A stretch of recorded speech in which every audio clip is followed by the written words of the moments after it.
Chapter 421, 421. The front door to Jason Patrick's house suddenly burst open, and a group of nighthawks in black tweed coats jogged inside.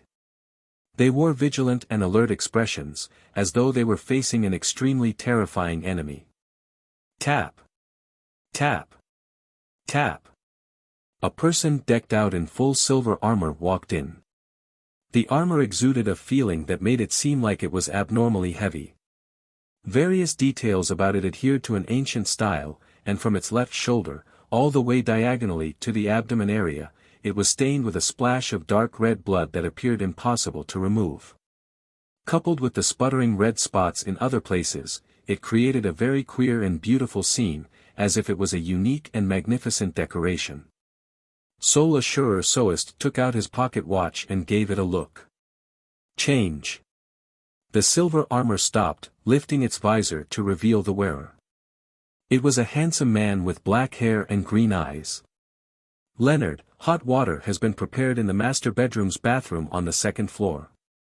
Don't delay any longer, otherwise, you'll only be able to return to the embrace of the goddess, Soist exhorted him. Yes, Captain Soist. Leonard Mitchell, with the help of the rest of the Nighthawks, removed his heavy blood-stained silver armor. With red gloves on, he didn't say anything, nor did he hesitate as he rushed to the second floor and found the bathtub still billowing with white steam. Leonard quickly stripped off his clothes and lied down in the hot water without even exposing his nose. His skin quickly turned red like a cooked lobster, and strange, scar-like silver lines gradually started to appear on the surface of his skin. Those silver lines were like pure blade beams which constantly spread outwards and fused with the hot water. In less than 10 seconds, the steam disappeared and a thin layer of transparent ice formed on the surface of the hot water. Only when all the silver lines dispersed did Leonard sit up, panting heavily. He cocked his head slightly as if he was listening to something. Then, he said with a lowered voice, "Old man, do you know the origins of 1 to 42? An elderly voice rang out in his mind. You are getting more and more impolite. I don't know where that strange armor comes from. Without waiting for Leonard to ask further, he let out a chuckle. But I think I recognize the owner of the blood. Who is it? Leonard asked curiously. The slightly aged voice said in a low, deep voice, an ancient god before the cataclysm. South of the bridge, Rose Street, Harvest Church. As soon as Klein stepped into the quiet prayer hall, he saw Father Yutravsky and Vampire Emlyn White, one in the front and one in the back, sitting on chairs of different heights. Their hands were placed in front of their mouths and noses, with their fingers clasped together and palms empty. This was the unique prayer position of the Church of Mother Earth. Box Nouvelle. Coem, right now, Emlyn White's expression was gentle and calm, without any trace of the arrogance and vexation which he had before. Klein slightly moved the corner of his mouth as he silently drew a triangular sacred emblem on his chest. He took a seat at random, waited until the prayer was over, and then walked over to Emlyn White. He said with a smile, "You are especially pious today." What? Emlyn snapped to his senses as he muttered to himself while his expression was pale. What have I done, what have I done? His voice trailed off, as though recalling what he had just done. Maybe it's not a bad thing. Klein consoled the vampire in an utterly unconvincing manner before sitting down next to him. I don't want to hear others say something like that. Although I feel my resistance is weakening, Emlyn wore a livid expression and he said with a tone filled with despondence, but I don't want to betray the moon.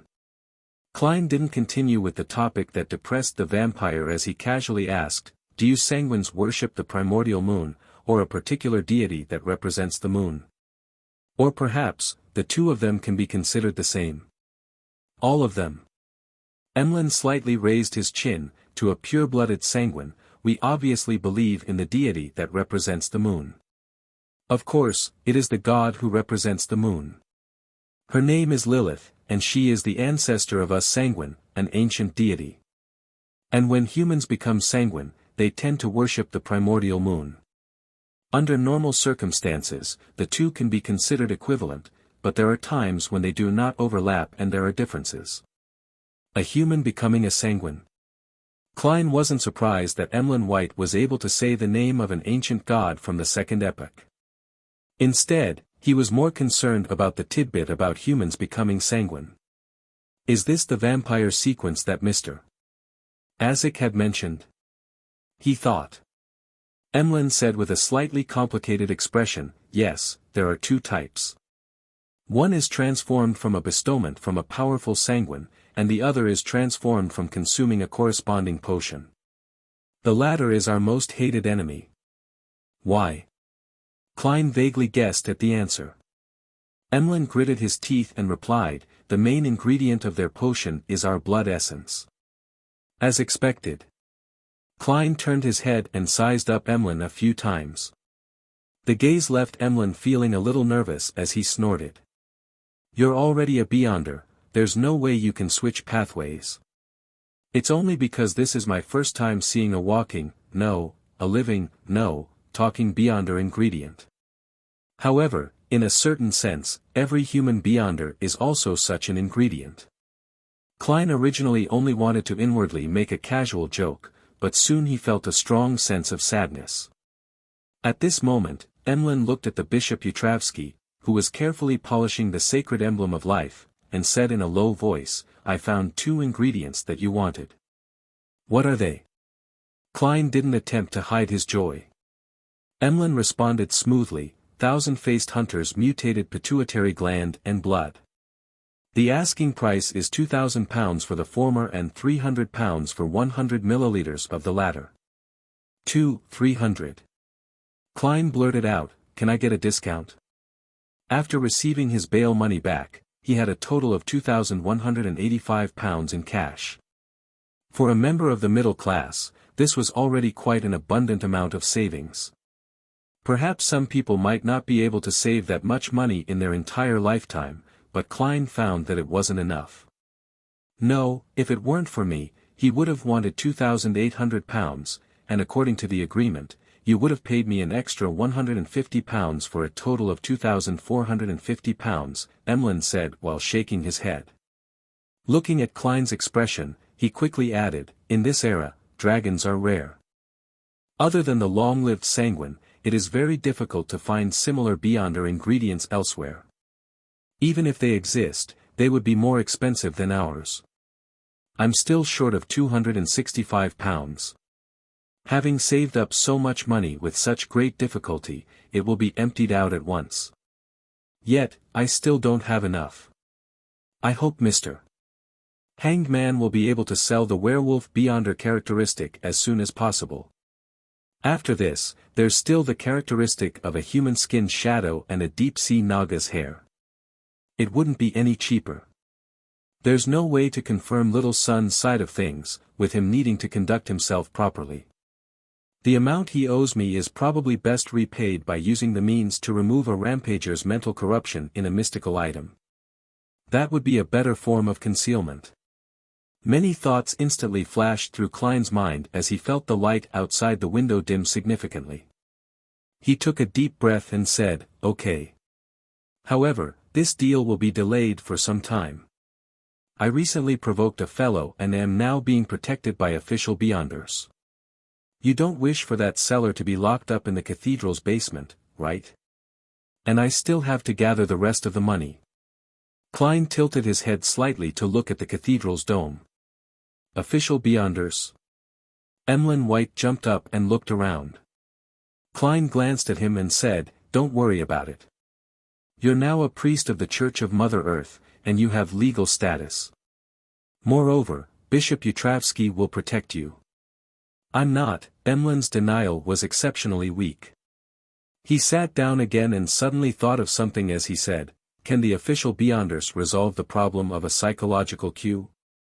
Maybe. Klein almost burst out laughing. But in that case, you will most likely become a believer of the Evernight Goddess, the god of steam and machinery, or the Lord of Storms. Of course, you can also choose to become a member of the military's special department. They might be able to send you overseas as a spy to seduce some noble woman. I only like puppets and pure, beautiful girls. Emlyn immediately emphasized. I can tell that you're a little interested, but only a little. Klein switched gears and asked, do you know any members of the Beria family? Beria? That crazy family that worships devils? No, they are devils themselves. Emlyn blurted out. Why are you looking for them? Klein helplessly said, I've offended one of them, Jason Patrick Beria, due to a serial murder case. Help me find out his recent whereabouts and acquaintances in your circle. If you have any accurate information, I will pay you, depending on the importance of the information. Of course, this could also be claimed from the Nighthawks, the machinery hive mind, and the military. Klein thought with relief. Emlyn nodded thoughtfully. You actually dared to provoke a real devil. When you have exact information about him, he will know that you will bring him a great deal of harm. It's all right, I have the protection of the authorities, Klein replied indifferently. After a few seconds of silence, Emlyn said, well, I'll try. The payment for information needs to be at least £20. After finalizing this matter, Klein didn't stay any longer, and he walked out of the cathedral. His mind was filled with the question of how he was going to gather the money. Miss Magician's new book is about to be published. She should receive a sizable amount of money for it. There will still be royalties later on. Perhaps I can promote the astrologer potion formula to her, however, she hasn't even gathered all the potion ingredients of Trickmaster. Miss Justice has joined the psychology alchemists, and I have no formulas to sell her. Sell her knowledge? The werewolf beyonder characteristic is worth about £1,300, perhaps even lower. Must I produce a mystical item? Or should I think of a way to get Emlyn White to become a believer of the Fool, receiving tributes at the cost of offering to remove the psychological cue? Right, Jason Beria carried a lot of cash, jewelry, and precious metals. If he can be found, perhaps I might get a share. As his thoughts raced, Klein walked out of the cathedral and saw the dark sky and the thin fog. He sighed and said, I'm really short on money. Back at Minsk Street, Klein walked into the bathroom with a thick stack of newspapers in his hand, as if he was about to fight a protracted war. He wanted to head above the gray fog and use Jason's handkerchief to divine his whereabouts. Chapter 422, The True Jason Translator, Atlas Studios Editor, Atlas Studios inside the bathroom in 15, Minsk Street. Klein took out a paper figurine from a concealed pocket, shook it, and transformed it into a body double. He made the body double sit on the toilet with a newspaper in hand as a way to deceive others. Then, he hid himself in the shadows, took 4 steps counterclockwise, and went above the gray fog. These series of actions were even more magical than magic.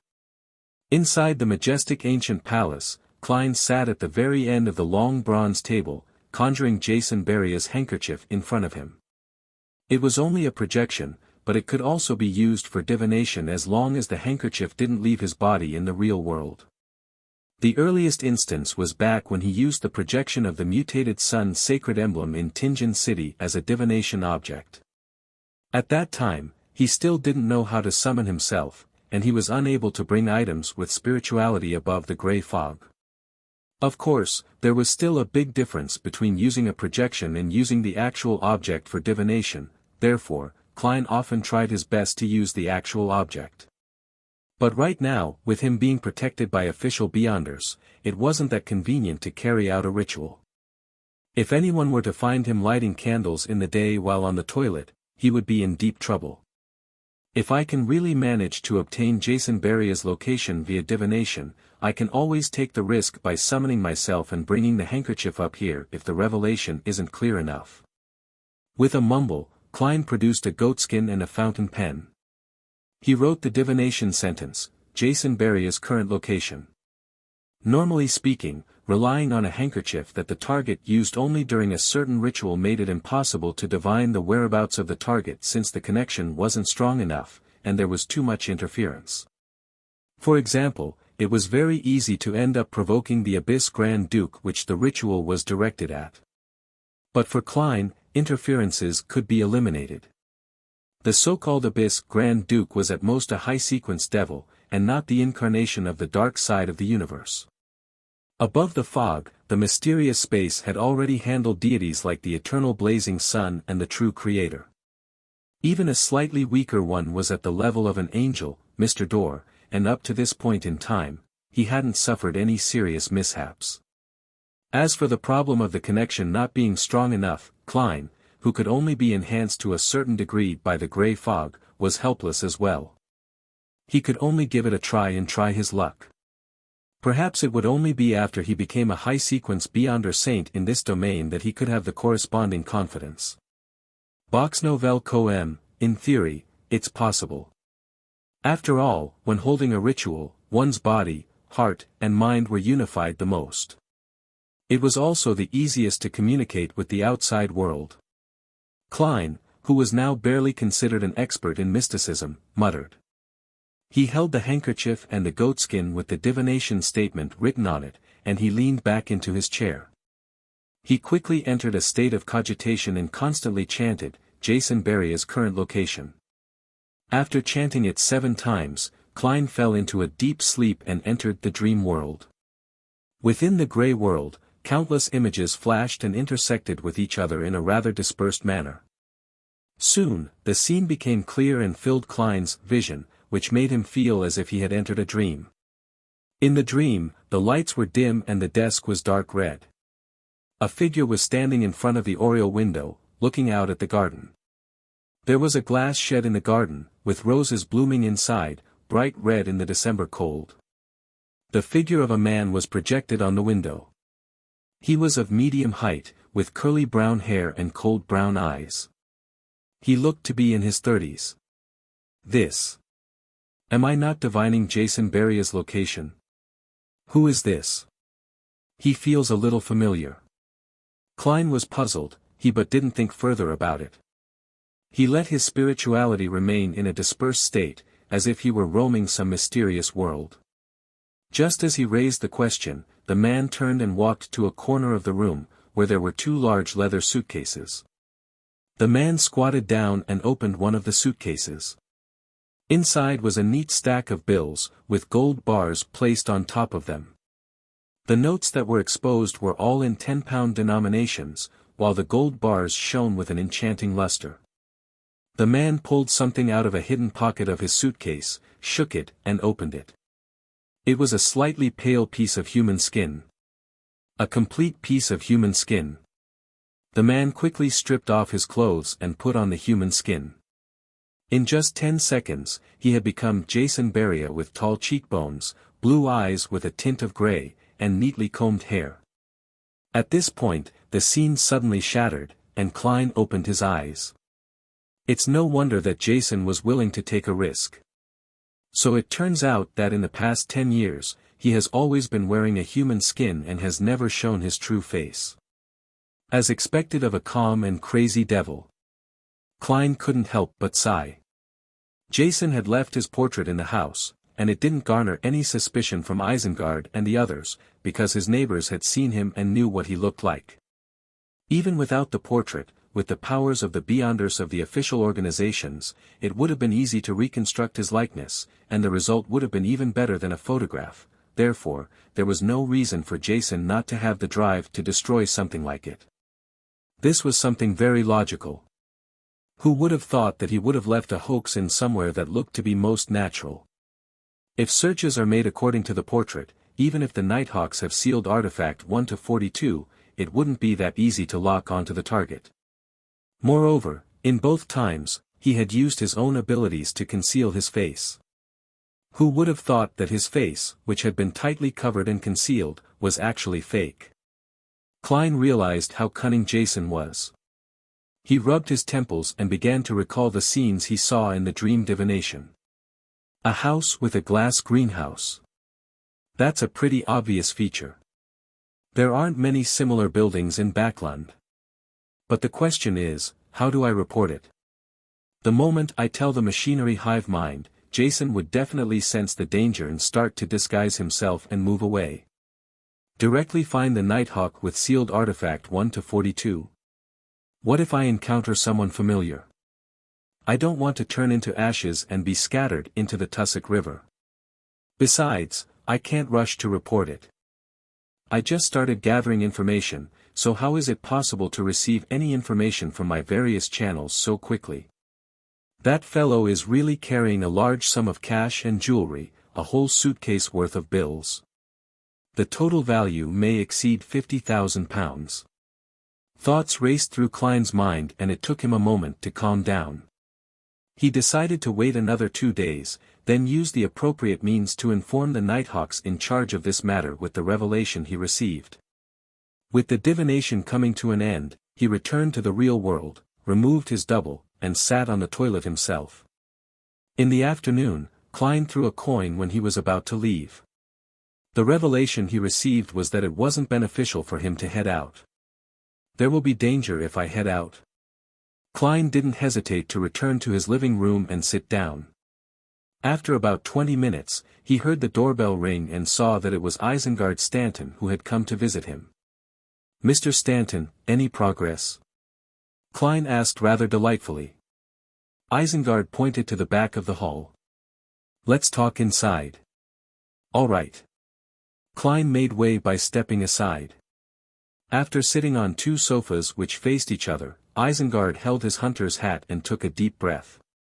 "The Desire Apostle has appeared again." Seeing Klein maintaining his silence, he nodded in satisfaction and continued, "The families of 2 detectives refused protection, believing that they wouldn't be implicated, so they remained outside. Today, at lunchtime, they were found dead in their respective offices. One was so horrified that he died from fright. The other was too excited that he expended the last of his energy. They were too stubborn, as expected of believers of the tyrant, but as a result, the mandated punishers have formally involved themselves. It's said that the few churches and the military's high-sequence beyonders have cast their gaze over, and they've placed the matter of the Desire Apostle as one of the most important events in recent times. Are you hoping that I wouldn't reveal your identity as a believer of the God of knowledge and wisdom?" Klein asked, seemingly enlightened. "It's easy to talk between detectives." Isengard smiled and nodded. "No problem." Klein made the promise first, then said, "I have some information channels that are convenient to expose. If I get valuable information from them later, I hope you can help me inform the Nighthawks and keep it confidential." As for why it's the Nighthawks instead of the machinery hive mind, he believed that he didn't need to be too clear about it. With the intelligence of a great detective like Stanton, he could easily figure it out. Isengard first agreed to Klein's request, then said in puzzlement, "By telling me, it's the same as letting Jason notice it ahead of time. Let's hope we can think of ways of avoiding that. Also, please help me think about other possibilities." "That ring of yours should be able to mimic several Beyonder powers," Klein calmly replied. "All right." Isengard didn't say anything further. He pondered for a few seconds and took out his pipe to take a whiff. "The Desire Apostle's actions today have verified one of my guesses. Heh, it's also the question you thought of previously. His main purpose isn't revenge." Klein understood what Isengard was implying. Isengard leaned forward and solemnly said, "Since Jason has already been through the cold-blooded stage, it means that he's definitely cold-blooded. It's impossible that he would go this far for that devil. Sherlock, look. Up until now, all of the official Beyonders in Backland have been mobilized, and even the high-sequence Beyonders have shifted their attention to this matter. At this point, if Jason wants to deal with someone else, the true target, wouldn't it be much easier?" Klein thought over it for a moment and replied heavily, "That makes sense." After a short exchange, Isengard went on to find Kislana. After Klein tossed the coin, he went out as planned, heading for the Quelag Club. Neither of them had yet revealed their suspicions to the official Beyonders, fearing that it would end up directing harm at Jason, making him detect it and abandon his series of actions. As soon as he entered the Quelag Club, Klein met the surgeon, Aaron, in the lobby. "Long time no see," he smiled and greeted him.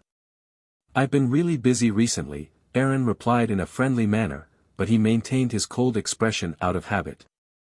"Besides, my wife recently got pregnant, and I'm going to be a father again."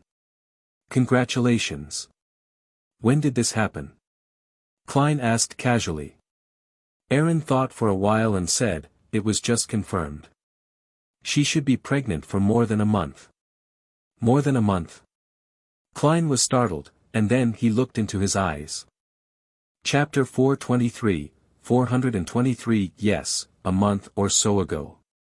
Aaron nudged his gold-rimmed glasses and gave him a positive answer.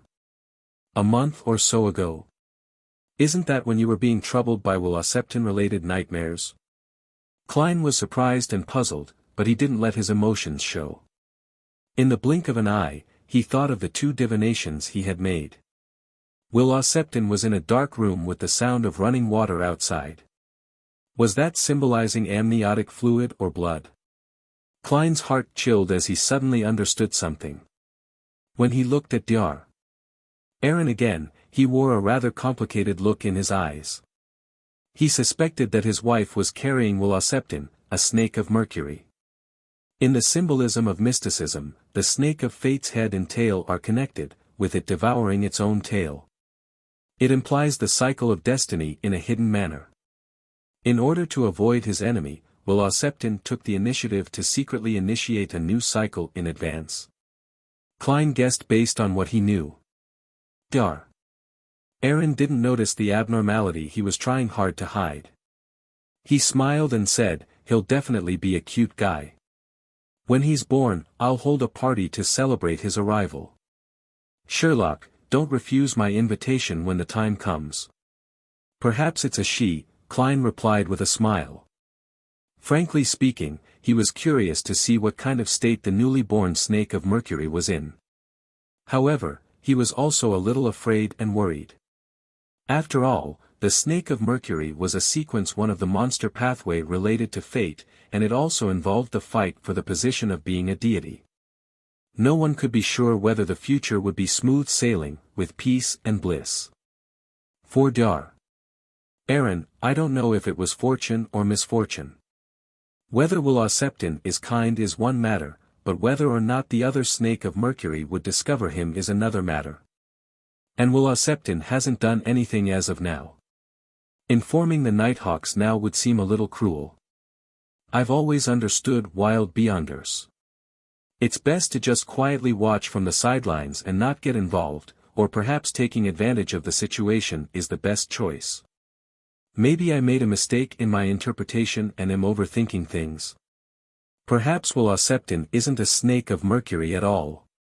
Perhaps the child Mrs. Aaron is carrying is very normal. Many thoughts flashed through Klein's mind. She. That's even better. Aaron said in anticipation. After some thought, Klein asked another question, have you had any nightmares lately? Occasionally, but they were all normal nightmares. There are no longer any nightmares of Wuxia anymore. Sherlock, thank you for your guidance, Aaron said earnestly. No, that makes it abnormal. As a keyboard warrior, my limited general knowledge of psychology tells me that occasionally dreaming of Wuxia would be the natural thing to do. It's a standard response from overstimulation. Since Will had caused you so much trouble and left such a deep impression on you, it would definitely be reflected in your dreams.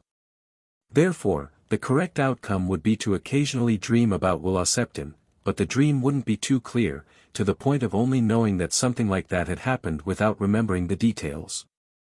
Klein was pretty sure. At that moment, he heard a rustling sound. He subconsciously looked outside the hall, only to see the darkness in the air being dispersed by a strong wind, and the thin light yellow fog was swept away as a result. The leafless branches swayed back and forth, and the strong gust of wind left a clear trail towards the southeast. A few seconds later, everything returned to normal. It's hard to see such strong winds in Backlund during winter. At least, I don't remember anything like it before. Aaron sighed as he looked out the window. That's not an ordinary wind. What happened? Klein suppressed his curiosity and made an excuse to go to the bathroom to perform a simple divination, but he failed to obtain any effective revelations. He temporarily put this matter to the back of his mind and prepared to head to the underground shooting range to practice his shooting. At that moment, a waiter wearing a red vest came through the warm hall and respectfully said, "Mr. Moriarty, your friend is here for you." "Who?" Klein asked in surprise. "Mr. Ecancer Bernard," the red-vested attendant answered. "The deacon who's often forced to perm his hair. Why is he suddenly looking for me? Have there been any new discoveries?" Klein immediately walked to the reception hall of the club.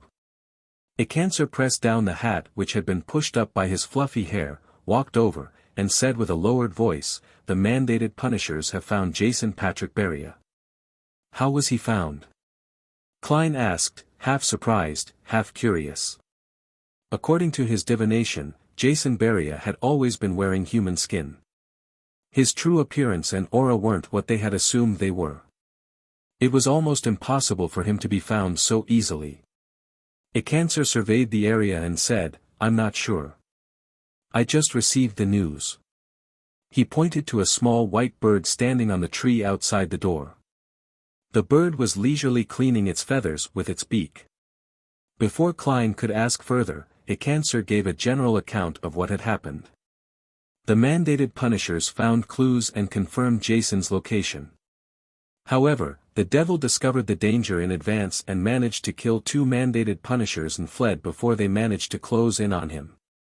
This infuriated the higher-ups of the Church of the Lord of Storms. As such, Spellsinger of God, Ace Snake, is currently personally in pursuit. You likely saw a gust of wind just now. It was caused by him.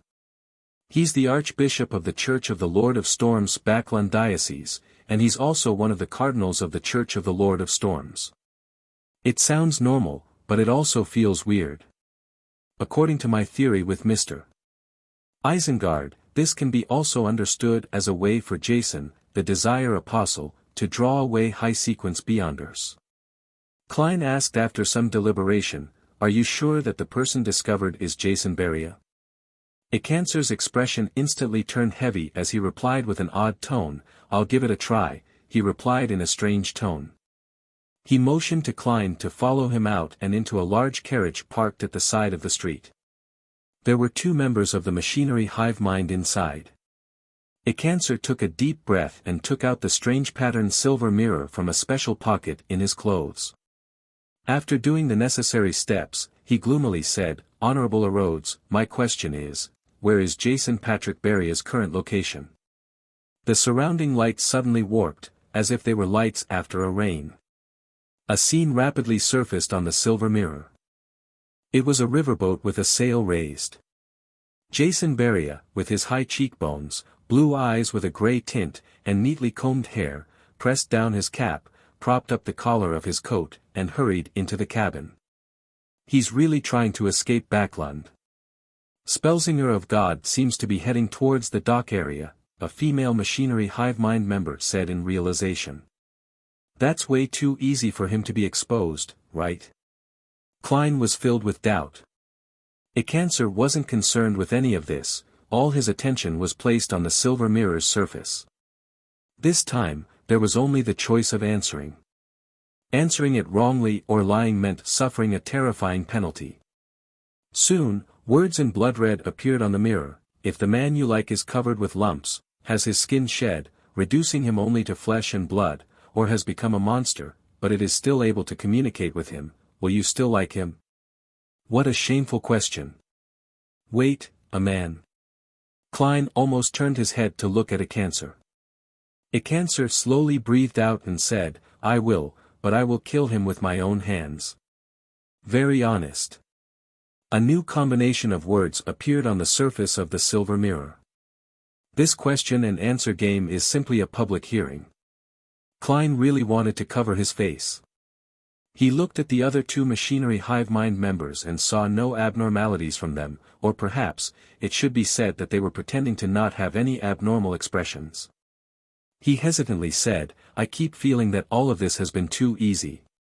Perhaps that's not the real Jason Beria." But Jason Beria was directed at him. Ecancer was planning to put away the silver mirror. Klein thought for a few seconds and said after organizing his words, "No, what I truly mean is that we have to abandon any ingrained judgments. What we are looking for is that desire apostle, not Jason Beria. The two might not necessarily be the same. This is a point that I have to mention as a detective." On King's Avenue, a luxurious carriage left the kingdom's parliament. The carpeted carriage was furnished with a bed, a sofa, a table, and other furniture, like a mobile room. Duke Pallas Negan, who was dressed in a dark blue admiral's uniform, was drinking a polished crystal glass of red wine that resembled crimson blood. As he sampled the wine, he said thoughtfully, "Invite Earl Hall to be my guest tomorrow. I would like to discuss with him about increasing the remuneration of the factory workers and improving their working hours, as well as amending the poor law. These are bills he has been pushing hard for recently. He should be very interested." Why would the Church of the Evernight Goddess suddenly be concerned over such matters? When sending the invitation, you can first inform Earl Hall about the topics I wish to discuss. The property restrictions for the elections are necessary and cannot be lowered. Otherwise, those who are in control of a large number of workers will take up more seats. Also, suppress the recent attack on the invalid voting districts. The secretary at the side quickly scribbled down Duke Negan's orders. After he was done, Duke Negan sighed and said, "The reason I'm doing this is also for the sake of the nobles. However, there are more and more useless fellows among us, and there's even quite a number of them who owe money to the tycoons." At that moment, the carriage didn't turn towards Empress Borough but went straight ahead. As the greatest property-owning noble apart from the king, Duke Negan had many mistresses, but in the relatively conservative Lone Kingdom, this was something which would leave him vulnerable to his political enemies. Therefore, even as a noble duke, he still had to sneak around when he went to his mistress's place, but this seemed to only give him more pleasure. Today, he was planning to go to his most beloved mistress of the past 2 to 3 years, a young girl who had just turned 20. Duke Negan took out a bottle of medicine made of mummy powder and drank it. He couldn't help but touch the accessory hanging from his neck. It was a dark blue thumb-sized conch. It was a mystical item that the Church of the Lord of Storms had specially provided after his last assassination attempt by Kalangos. As long as Duke Negan blew on it, the Holy Wind Cathedral's Spellsinger of God, Ace Snake would hear it and lock onto his position. In order to protect himself, Duke Negan even moved the residences of his mistresses to areas near the Holy Wind Cathedral. The carriage slowly moved until it reached an extremely luxurious building. At a glance, there was a glass greenhouse filled with bright red roses. Chapter 424 Inside the carriage outside the Quelag Club. The Desire Apostle might not necessarily be Jason Beria. You believe that we might have been misled? Icancer didn't scoff, show contempt, or think lightly of what Klein had said. Instead, he began to seriously discuss the problem with him. Not a bad deacon. However, it could also be due to him frequently using the magic mirror name Erodes. No matter how bad his temper is, it would eventually be worn out. Klein praised silently and nodded sincerely. This is my personal opinion, derived from a cautious standpoint. It's very easy to prove it again. Ask the magic mirror of the Desire Apostle's location, and not of Jason Beria's location. Icancer pressed down his hat and said, "Makes sense." His expression turned serious once again, and his gaze landed on the magic mirror in his palm. Deacon Icancer, if you were to ask for any clues here, the devil will definitely be able to detect it, Klein reminded them. That's right. Icancer turned his head to the other 2 members and said, "Continue protecting Mr. Moriarty in secret. Even if the Desire Apostle attacks, the 3 of you should be able to last for some time. Besides, there's military personnel nearby." "Yes, Deacon," the 2 Machinery Hive Mind members answered without hesitation. Box Novelle. Co-M, Icancer left at once, heading for where the Nighthawks were, which was around Isengard Stanton. With the Spellsinger of God stirred, and the sealed artifact of the Church of Goddess Church out in force, if the Desire Apostle were to really do anything, it would definitely be this afternoon. Let's hope that there's enough time and that the magic mirror will give him the correct answer. But this way, I won't have a chance to get involved, and I won't be able to personally see the devil that has harmed all of us die, and I won't have access to his suitcase full of money, gold bars, gold coins, and jewelry. Klein looked at the Acancers departing back and sighed in disappointment. However, his mood soon recovered. That's good too. At the very least I won't have to take any risks and be able to safely get out of this predicament. Furthermore, the machinery hive mind definitely won't treat me unfairly. If I were to succeed, my opinions and suggestions definitely would have played an important role. Furthermore, I'm a believer of the god of steam and machinery, so it's likely I'll receive some of the spoils. Considering the premise of £50,000, it shouldn't be too small. Klein couldn't help but feel a bit regretful as he thought of this. But he wouldn't risk himself by getting involved. A magician never performs unprepared. It happened too quickly and hastily, without giving me any time to plan at all. Klein nodded at the two machinery hive mind members, got out of the carriage and returned to the Quelag Club, where he had no trouble getting the attendant to allocate him a break room. Hillston Borough. In Isengard Stanton's living room. Leonard Mitchell combed some of his slightly unruly black hair. In accordance with Captain Soest's instructions and the help of the other Nighthawks, he barely managed to put on the silver armor, which was stained with large amounts of blood. He pulled down his visor and hid his green eyes in the darkness. Then he extended his left hand, which was covered by a silver metal gauntlet, and held the magic mirror Acancer handed him. Within the Church of the God of Steam and Machinery, the code name of the silver mirror was 2-111. It's only a grade 2 sealed artifact. Soest asked, slightly surprised. Acancer nodded. Yes, it's not that dangerous. As he said that, he suddenly sounded like he was gritting his teeth. That is to say that its other aspects have reached the standards of a grade 1 sealed artifact. Soest asked in thought. Acancer warily glanced at him. Only in certain aspects. He refused to divulge any more information. At this moment, Leonard used his right hand to gently stroke the surface of the silver mirror. The living room suddenly became quiet. After repeating it 3 times, he said in a deep voice, Honorable Rhodes, my question is, where is the current location of the Desire Apostle who assaulted Isengard Stanton? The entire house turned dark as though a dark cloud had passed by. The surface of the silver mirror glowed with an aqueous light, and a blurry image quickly formed. It was a luxurious villa with a large garden in front of the window. In the center of the garden, there was a glass greenhouse, with bright red roses blooming inside. Above the glass greenhouse, the pale sun could still be seen behind the thin fog. It's in Backlund. Isengard Stanton immediately derived the location of the scene based on the angle of the view and the position of the sun in the sky.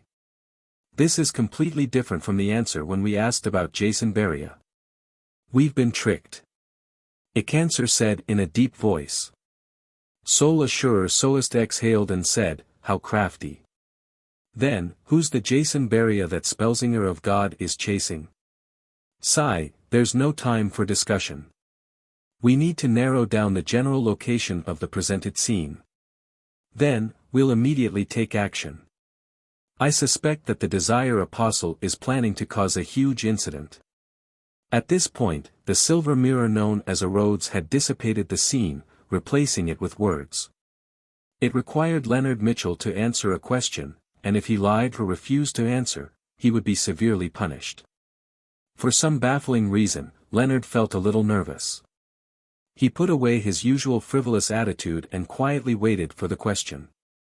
A few seconds later, he saw the blood-red words change, taking shape one by one. On your body, is there something attached? Halfway through the question, Leonard's pupils rapidly contracted.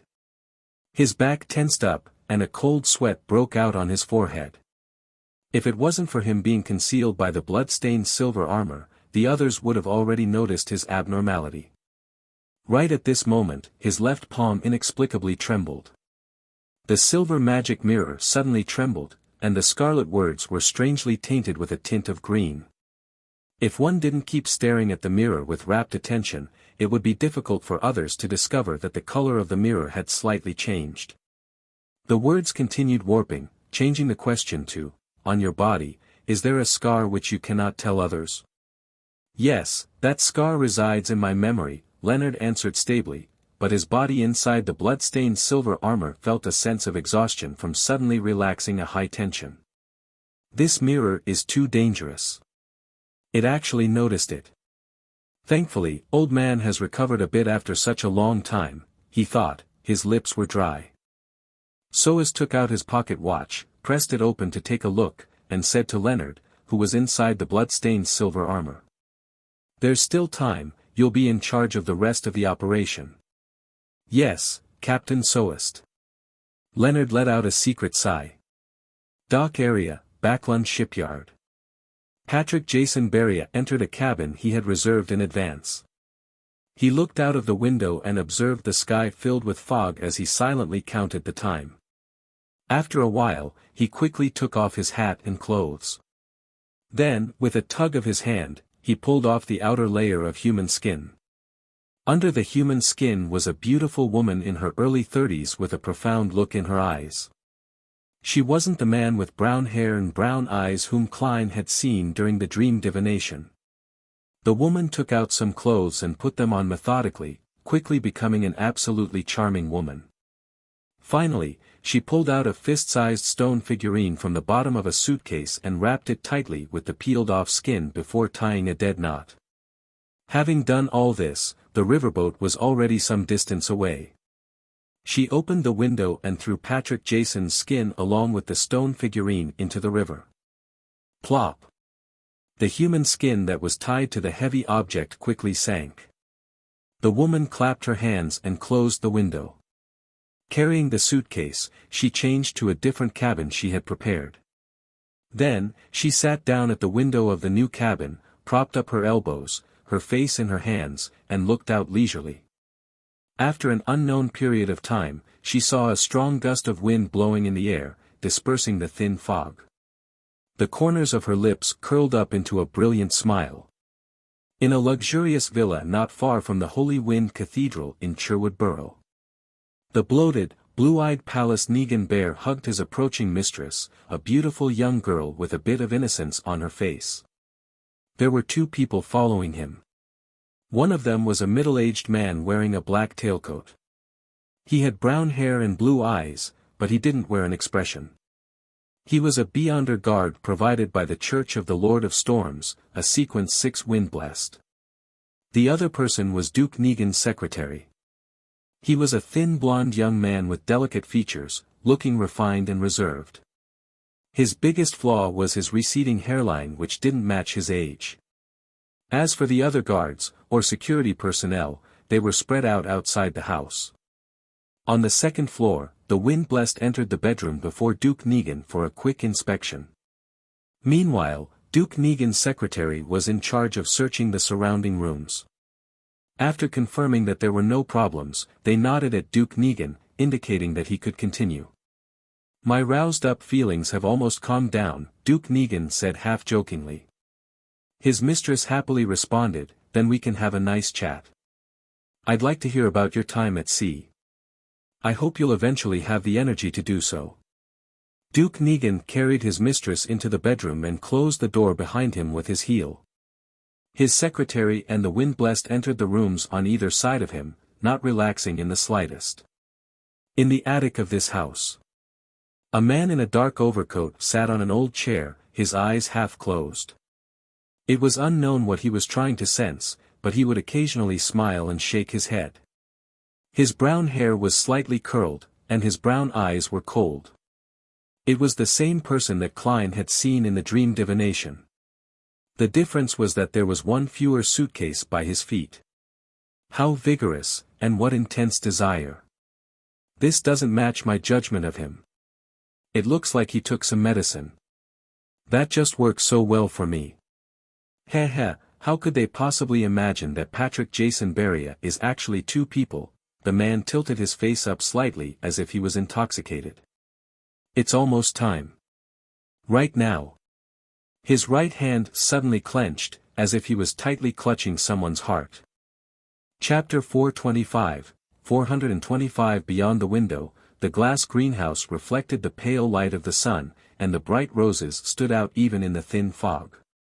In the bedroom, Duke Negan seemed to have recovered the feeling of following his father and elders around the vast lands when he was young, riding a horse, using a hound, and chasing a wild beast. Finally, he climaxed and the surroundings seemed to become abnormally quiet. At this moment, his mind suddenly buzzed once. He felt as if the pleasure and comfort he was feeling had suddenly exploded one after another. It continued exploding without end or limit, again and again. Duke Negan's waist kept shaking, and his eyes were blank, his brain having lost its train of thought. His heart began to beat violently in an unbearable manner, like a steam boiler whose pressure had gone beyond its limits. It could blow up at any time, and hot steam could gush out at any moment. If it were an ordinary person or a beyonder who wasn't physically strong, they would have suffered a heart attack, a massive cerebral hemorrhage, and die on the spot. But Duke Negan ultimately managed to ride through the attack. Only his eyes were unfocused, and saliva was flowing out the corner of his mouth before he weakly slumped onto his mistress. The wind blessed and the Duke's secretary, who were on guard on both sides of the room, simultaneously sensed the strange and mysterious smell of spirituality. The former's body was suddenly surrounded by a violent wind, sweeping him towards the wall, and with a clang, a large hole was blown through the wall as he stepped into the bedroom. The secretary went straight to the source of the mystery, the attic of the house.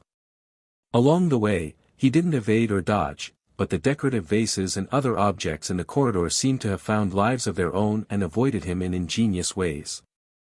As he ran up the stairs to the attic, the wooden floorboards seemed to rise, as if to give him a hand. In just 3 or 4 seconds, the refined, handsome, blond young man entered the attic and saw a figure sitting on an old chair. The figure was covered in a thick black liquid, just like the gathering of all the ugly desires and intense feelings in the depths of a human's heart. It was the greed of willing to sell and hang oneself by the ropes, the hunger that wouldn't even spare one's own kind, and a lust without limits. This was a devil walking the earth. The skinny secretary's expression didn't change, nor did he attack directly. Instead, he looked at the other party, reached behind him, and politely closed the door. Bam! The wooden door of the attic was closed. The entire room suddenly felt like it had been completely sealed, as if one could never leave the room unless effort was put in to crack the seal. At this moment, the concept of closing the door and sealing the room seemed to have been changed to seal this place, isolate the outside from the inside. The Desire Apostle moved. His body expanded and grew a pair of huge bat wings that emitted light blue tongues of flames. One by one, fireballs that exuded a strong sulfurous smell were formed, and they bombarded Duke Negan's blonde secretary. The secretary reached out with his white-gloved left hand and clenched it while half-turning his wrist. Boom! Boom! Boom! The fireballs stopped following the principle of straight or parabolic paths as they scattered in every direction in a sudden outburst of chaos, like the irregular movement of tiny particles suggested by a botanist one. Some of them hit the wall, some hit the ceiling, some fell beside the weak-looking secretary, and some fell backward, almost wounding the Desire Apostle himself. The entire attic was a mess, with traces of destruction and char everywhere, and the house even shook a few times. However, the mysterious power that was sealed in here, or the rules that had been tampered with, had yet been destroyed. The surrounding walls, the old wooden door, and the dusty roof appeared to be on the verge of collapsing, but it remained intact. The Desire Apostle wasn't frustrated by the failure of his previous attempt, nor was he flustered that he couldn't control his enemy or catalyze him into a frenzy, due to his calmness and restrained desires. His coffee-brown eyes suddenly lit up like lava as he took the form of the blonde secretary. He spat out a word in the devil language, one filled with foulness and filth, die. Almost at the same time, the pupils under the secretary's golden-rimmed glasses constricted. He opened his left fist and aimed at the Desire Apostle with the palm of his hand. Suddenly, his figure split into two. One was refined and skinny like his actual self. The other was a shadow covered by a black liquid of desire. The two quickly alternated, overlapping with each other at times. Die. The word said in the language of foulness echoed in the attic as the secretary let out a low grunt and took 2 steps back. Following that, the split silhouette dissipated, and large swaths of rusted red marks appeared on his face, as though he had turned into a man of iron that had been left in a humid area for years. Cough. Cough. Cough. He coughed violently, spitting out blobs of rusted blood that had congealed into clumps. The marks on his body began to slowly peel off. Cough. Cough. Cough. The Desire Apostle was also coughing out blood that had clumped and turned to rust. The viscous black liquid covering his entire body suddenly became much thinner. The language of foulness seemed to have half of its effects transferred to him by Duke Negan's secretary. In the bedroom. The wind-blessed helped Duke Negan up and kicked the beautiful mistress to the other side in case she was an accomplice of the assailant. The reason why he didn't help the secretary was because he knew he had only one responsibility, to protect Duke Negan. And in similar situations, one had to be wary of more than one enemy. At this point, Duke Negan had somewhat recovered a little, he was rather strong, but his limbs still felt weak. His body felt empty and his mind was sluggish. He was completely unable to use his Beyonder powers. He motioned to the wind-blessed to remove the conch necklace from his neck and brought the item to his lips. Duke Negan took a deep breath and blew into the small conch which was covered in strange patterns. Splash! The low and deep sound of the tide was heard as it rushed towards the Holy Wind Cathedral. With his grace's speed, he should be able to arrive very soon. The wind-blessed first reassured him, and then with Duke Negan on his back, he went to the window and leaped down. He wanted to meet up with the Duke's guards outside. There were 2 or 3 low-sequence Beyonders among them. Duke Negan gasped for breath and said, "Catch him, make sure to catch him alive, or with a spirit body. I want to know who it is." He had suffered an assassination attempt from Pirate Admiral Kalangos the last time, and now, it was an unknown Sequence 5 expert. Duke Negan was very aware that he hadn't developed any irredeemable grudges with anyone recently, as such, he was especially angry and resentful. He wanted to find the mastermind and use all the resources at his disposal to tear the mastermind apart. The premise of all this was that he could find clues from the assassin. 7 or 8 seconds later, most of the Duke's guards surged forward, surrounding Palace Negan and the wind-blessed in the middle as they gathered in front of the garden. "Wait here and be on guard against the enemy," the wind-blessed gave the order. Under normal circumstances, he had to protect the Duke and evacuate from the assassination grounds as quickly as possible and rush to the safety of the Holy Wind Cathedral. However, he wasn't sure if there were any other enemies, and he was afraid of being ambushed en route. He was afraid of missing the reinforcements from Spellsinger of God, Ace Snake, and ending up being placed in a more perilous situation.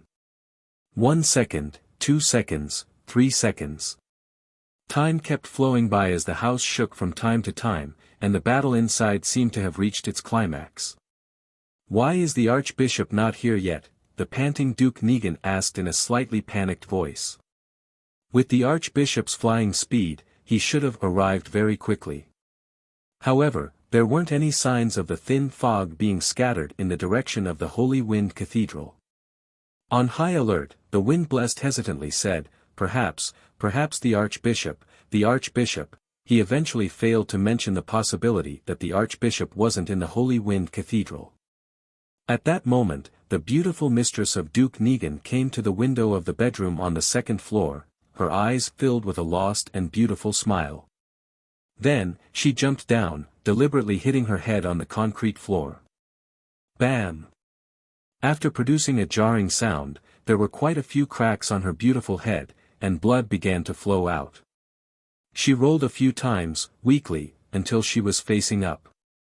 Her eyes had lost all focus, and her frozen expression was one of madness and fear. Seeing this scene, many members of the Duke's guards couldn't help but feel horrified. Even Duke Negan himself felt that his emotions were on the verge of collapse when Archbishop Snake didn't arrive. "Let's go. Let's get out of here," he weakly called out on instinct.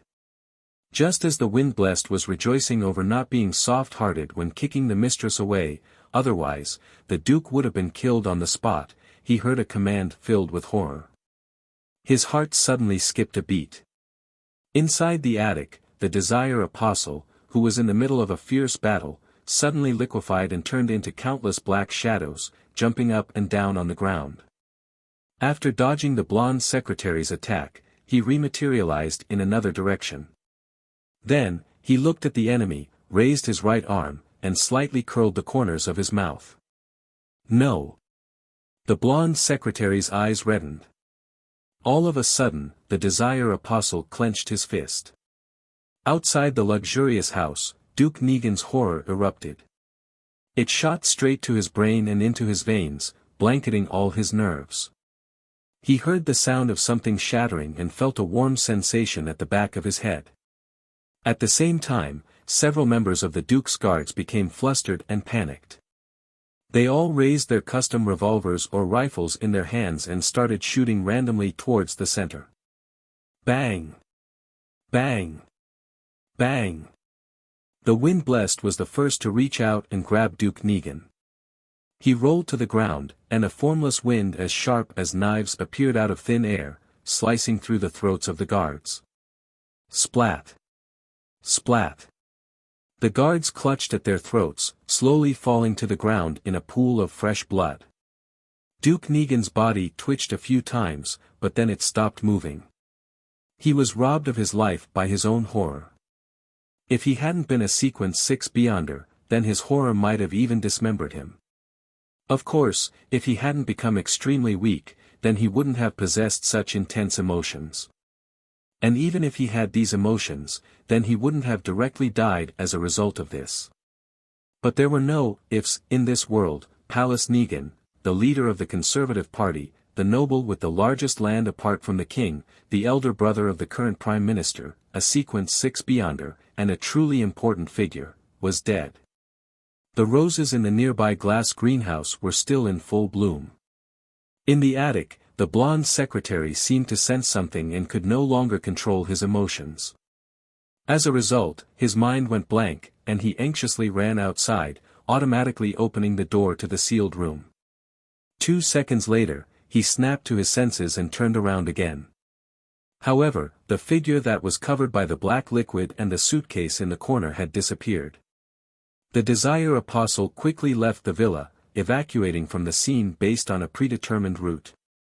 It was at this moment that a thick sea of blood seemed to appear before his eyes. Chapter 426 The Desire Apostle, who had once worn Patrick Jason's skin, stopped in his tracks and looked around in bewilderment. Only now did he vaguely realize that danger was approaching. He was at the edge of a garden where the grass had withered due to winter and was revealing dark brown soil. On the right side of the street, there weren't many pedestrians on the weekday afternoon. At this moment, there were only a few people passing by, but they didn't notice anything out of the ordinary. Suddenly, a silver glint appeared in the eyes of the Desire Apostle, and a person decked out in full-body armor emerged from the other side of the garden. Box Nouvelle. Coem, the armor was stained with congealed blood, diagonally from its left shoulder all the way down. It exuded a bewitching beauty and appeared to be extremely heavy. Every step it took slightly shook the ground. Upon seeing this blood-stained silver armor, the Desire Apostle felt as if he couldn't breathe properly, as if he had met his most terrifying nemesis. How are they here so quickly? They saw through my ruse so quickly. The Desire Apostle regained his calm and cold-bloodedness, fully focused on sensing the emotions and desires of the Beyonder inside the blood-stained silver armor. However, to his despair, the silver armor completely blocked his Beyonder powers. It was as if he had touched a rock, a piece of cold armor which had no one in it.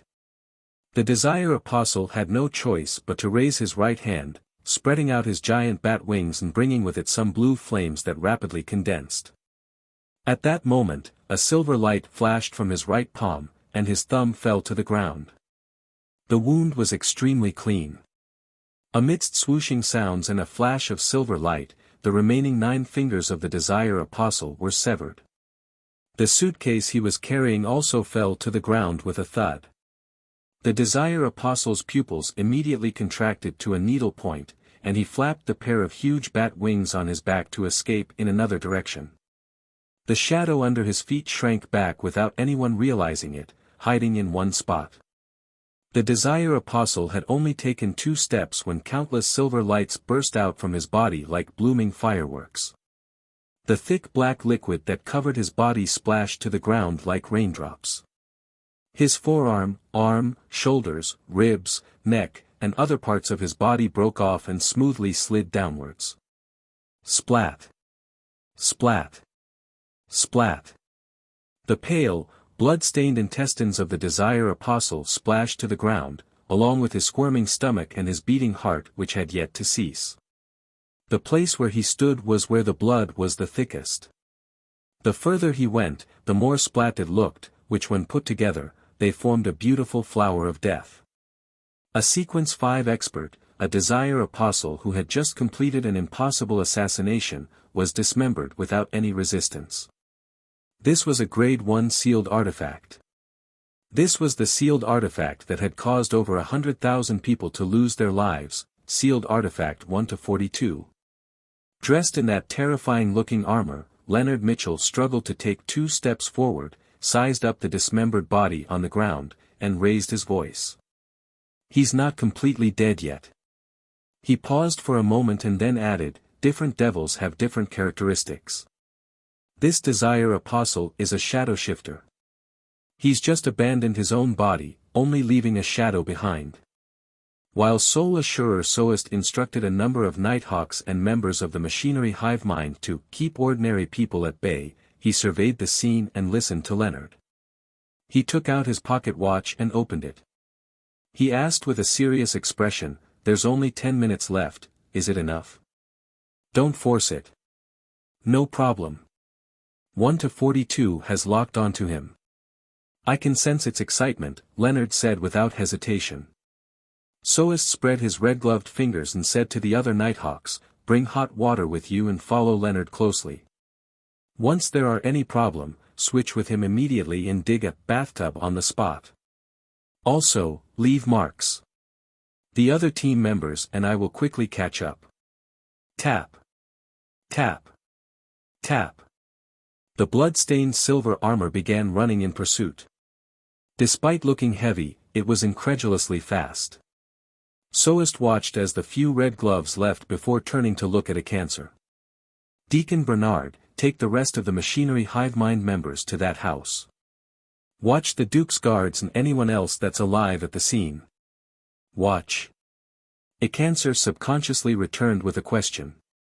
Soest nodded seriously and said, "How can the Desire Apostle be able to determine that the Duke would be coming to this house today, to the point of precisely pinpointing the time, and then perfectly luring the Spellsinger of God away?" A cancer was instantly enlightened. "Are you saying that a member of the Duke's guards or someone trusted by him is a partner of the Desire Apostle? Otherwise, there was no way that his timing could be that perfect. The so-called operation wouldn't have any chance of success otherwise. It can only be said that this is the most probable cause. We cannot eliminate the assumption that the Desire Apostle has a powerful clairvoyant." Soest didn't continue as he led a second batch of Nighthawks and followed the marks to reinforce the teammates up ahead. With a calm face, he led the rest of the machinery hive mind back to the house of the Duke's mistress. He looked up at the pale sun behind the thin fog and knew that the situation in the whole of Backland, and even the whole of the Lone Kingdom, or even the world would change because of what had happened today. In the darkness of the sewers, a shadow was advancing rapidly in a particular direction while clinging to the bottom of the stone wall. He wanted to take advantage of the fact that the blood-stained armor was tall and heavy, making it inconvenient for him to move around in certain narrow areas of the sewers, thus, allowing him to shake him off his tail. Every time the shadow moved a certain distance forward, it would stop, frozen in place. His pitch-black surface continued to swell and solidify as if it was trying to produce new flesh and blood, but due to a lack of materials, it failed miserably. The Desire Apostle let out a painful gasp, feeling that he could lose control at any moment in this state. After a short breather, he continued to run for his life, unable to afford the time to decrease the threat of the problem he faced. He was also afraid that the terrifying blood-stained silver armor would silently catch up with him. At the Quelag Club, Klein entered the lounge and took the newspapers to the toilet. He was afraid that the Desire Apostle would flee in advance, leaving potential danger for himself, Isengard Stanton, Kaslana, and the innocent private detectives. Therefore, he planned on heading above the grey fog to perform another divination to confirm the Desire Apostle's present situation and, thus, adopt a targeted strategy. After repeating the previous process of replacing himself with a paper figurine, he sat in the seat of the fool, conjuring Jason Beria's handkerchief and trying to divine his current location. In the dusky dream world, Klein saw the dark sewers. He saw a living shadow and how his body seemingly appeared to fill itself with flesh and blood, only to constantly fail, as well as tiny black dust that kept being shed from his body. The scene climbed higher and arrived above ground, revealing a towering cathedral. Holy Wind Cathedral. Klein opened his closed eyes and understood the situation of the Desire Apostle. He hasn't been caught yet, but he seems to be heavily injured. His condition is in terrible shape and it's filled with abnormalities. His suitcase is gone too. It must have been dropped when he was injured. Klein thought for a moment. Using divination, he recalled the map of Backlund and made it appear before his eyes. Similarly, he came up with a rough layout of Backlund's sewers. Having previously made full use of the sewer system, he had always been gathering similar information such as this. The main focus was on East Borough, the Backlund Bridge area, and the area where he was located in, Sherwood Backlund. After some hard work, he had long completed the first stage of his plan of understanding the main layout of the sewer network. To have a more in-depth understanding of it would require an extremely long period of persistence.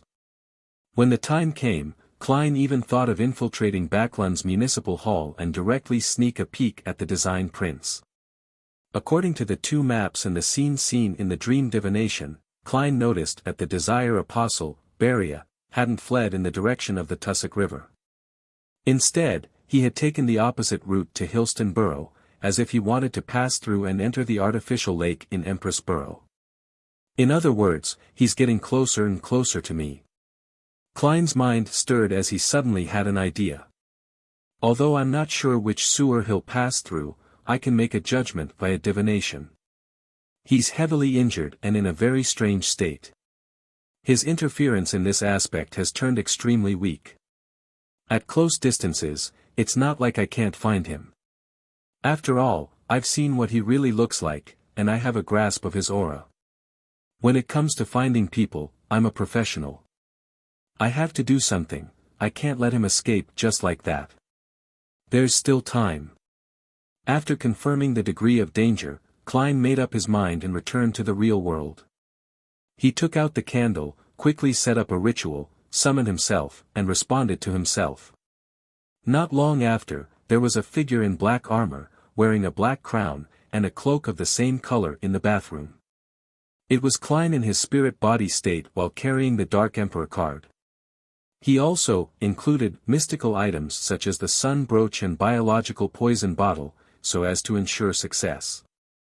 Then, he disappeared into the air and left the Quelag Club in another direction. The current Klein could fly, so he was very fast, but he couldn't cause any wind, because he was a spirit body. He scraped past a tree and took away a dead branch. Having seen Jason Beria's actual appearance before, together with his own memory in the handkerchief as a medium, Klein, combined with the layout map and the dowsing rod divination, quickly determined the sewer areas that Jason had passed. After entering the pitch-black and fetid area, Klein used his maximum speed to pass through a large number of narrow areas and entered a relatively spacious area. The dark river flowed, and a mixed smell filled the air. He would occasionally change his direction and chase after Jason Beria. The Desire Apostle nearly lost control again. He stopped and pressed himself against the damp walls and cold pipes, trying hard to rein in his bloodlust and his desire to kill. Pant. Pant. The thin shadow started to move. At this moment, he suddenly turned his head to look at the spot he had just passed. The pitch-black armor and the black crown first entered his eyes, outlining an extremely imposing figure. Behind the figure, the weightless cloak lightly swayed as he moved forward. It's nearby. A body of heavy silver armor stained in blood went through the entrance and climbed down to the sewers. Chapter 427, 427 The murky river in the sewers flowed beneath the unlit surroundings. If a normal person walked in here, then he would have to carry a lantern in order to see the necessary details of the situation clearly. However, to Klein, who was in his spirit-body state, this wasn't an obstacle. Everything around him had long been reflected in his eyes. Therefore, when the Desire Apostle discovered him, he also discovered the Desire Apostle. He didn't speak, nor did he hesitate. He opened his mouth and let out a soundless screech. This was an attack that directly damaged the soul. The Desire Apostle suddenly stopped moving, as if someone had delivered a heavy blow to him. Large patches of shadow-like black substances fell off his body, as though he was shaking off the snowflakes that had been tainted with the deepest desires. In that instant, the Desire Apostle, who was already severely injured, almost fainted. Without the support of his physical body, he was like a candlelight in the middle of a raging wind, swaying back and forth, on the verge of being extinguished at any moment. His shadow suddenly dispersed, turning into a pitch-black liquid that flowed in all directions, making it impossible to know which shadow to pursue. At that moment, a shadow suddenly jumped out from the darkness behind Klein, and it suddenly rushed forward. The black liquid, that could no longer be considered sticky, was merely a tool used by the Desire Apostle to confuse and make it easier for him to launch a surprise attack. Klein didn't seem to react at all, allowing the shadow to lunge onto him. However, the Desire Apostle suddenly shivered, as if he had touched the coldest and chilliest object possible. The shadow rapidly slowed down, as if it had been frozen stiff. He knew that wraiths and shadows came with freezing effects, but he didn't expect that the fellow wearing the Dark Emperor's crown would have such an influence on a spirit body like him. This was a case of being completely suppressed when it came to their lives' natural order. Klein had expected such an outcome. He half turned his body, stretched out his right hand and placed it on the head of the stiff shadow. Then, the dark golden sun brooch, which was concealed by the black armor, flashed with a faint light. The Desire Apostle sensed the danger and could perceive his imminent doom. He tried to resist but was temporarily powerless. A ray of pure and holy light appeared out of nowhere and landed on the shadow's head, enveloping his body. The surroundings were suddenly illuminated as the black shadow struggled with all its might but didn't stop evaporating. In just a blink of an eye, it had become abnormally thin, and its spirituality was filled with the radiance of the blazing sun and cries of indignation. Klein didn't give him a chance to catch his breath, and he summoned another pure and bright holy light. The feeling of daylight lasted for 2 seconds before the Desire Apostle fell to the ground, losing all signs of life. His body remained in his shadow state, thin as though it had no density. This Sequence 5 expert who had just assassinated a duke had died just like that. He didn't even have the time to pass on his last words. At the same time, Klein saw that the deceased spirit was on the verge of dissipating after suffering the blows. The Beyonder characteristic will take a while to appear. Should I mimic Miss Sharon by possessing the shadow and speeding up the process? But I don't know how. Klein began considering what to do next. Suddenly, he felt the ground tremble slightly. Relying on his spiritual intuition, he looked back at the place where he had passed by before. A tall, heavy silver armor was rushing over. Diagonally down from the left shoulder, it was stained with a large amount of solidified blood.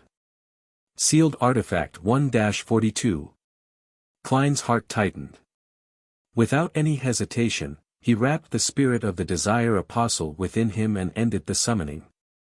His original plan was that as long as the official Beyonders arrived, he would return immediately even if he didn't manage to finish off the Desire Apostle, handing over the rest to them. The red glove in the blood-stained silver armor only saw a silhouette wearing a black crown and a similarly colored cloak before it disappeared without a trace. He narrowed his eyes, carefully examining the spot where the man had just been, and found the Desire Apostle who had lost his life. Clearing clues and destroying evidence, he said in a low voice. Tap. Tap. Tap. The red gloves who were behind him arrived one after the other. After returning above the gray fog, Klein wasn't in a hurry to channel the spirit.